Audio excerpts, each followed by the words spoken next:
최상목 대행은 내란 공범을 자인하는 것입니까? 직무정지된 윤석열의 권한을 잠시 대행하고 있는 임명직 공무원에 불과한 최상목 대행이 선출된 대통령보다 더 큰 권한을 행사하고 있습니다.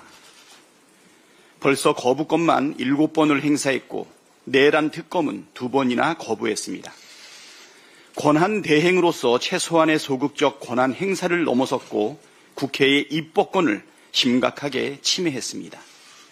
위헌적 요소가 없고 여야 합의 정신을 최대한 반영했음에도 불구하고 부득부득 여야 합의를 요구하며 내란 특검을 거부한 최상목 대행의 태도는 상식과 민주주의 원리에 정면으로 반하는 것입니다.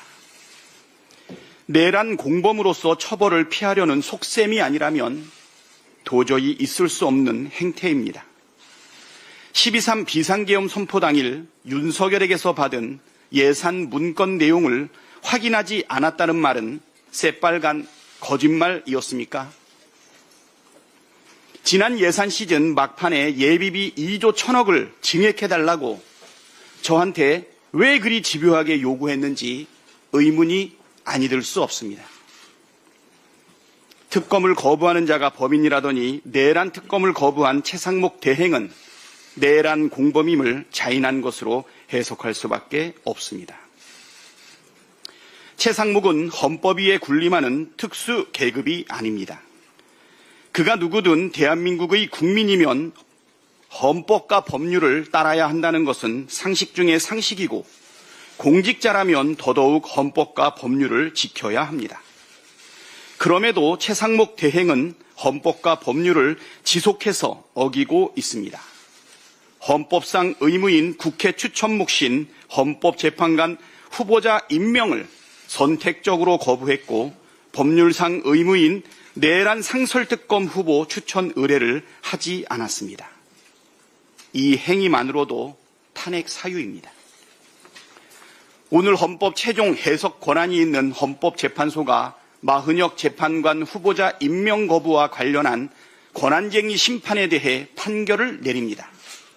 헌법 취지에 비춰볼 때 마흔혁 재판관 임명 거부는 위헌 결정을 내릴 가능성이 매우 높습니다. 만일 최상목 대행이 헌법재판소의 결정에도 불구하고 마흔혁 재판관을 즉시 임명하지 않는다면 이는 내란 공범이라는 결정적 확증입니다. 이번에도 책임을 다하지 않는다면 민주당은 비상한 결단을 택할 수밖에 없다는 점을 분명히 해둡니다. 민주당의 경고가 허언으로 그친 적이 없음을 명심하기 바랍니다.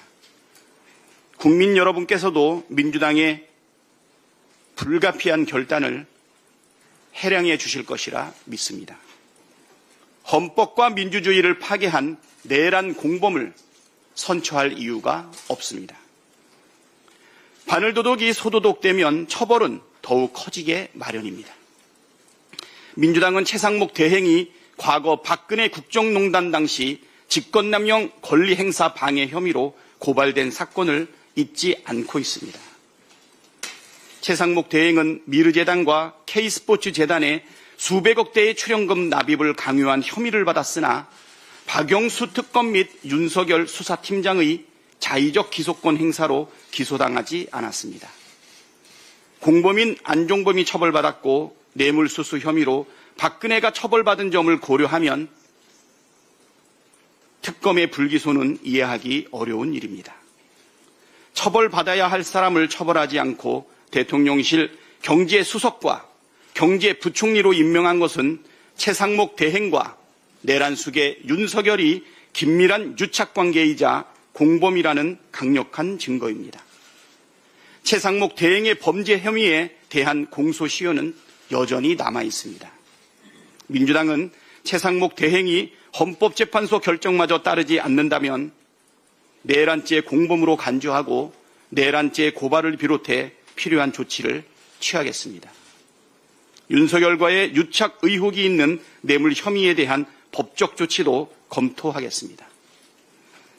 바늘도둑이 소도둑되면 더 큰 처벌을 피할 수 없다는 점을 명심하시고 국민과 민주당의 인내를 더 이상 시험하지 마시고 이 어려운 상황을 극복하기 위한 권한 대행의 역할을 충실하게 해주시기를 간곡히 부탁합니다.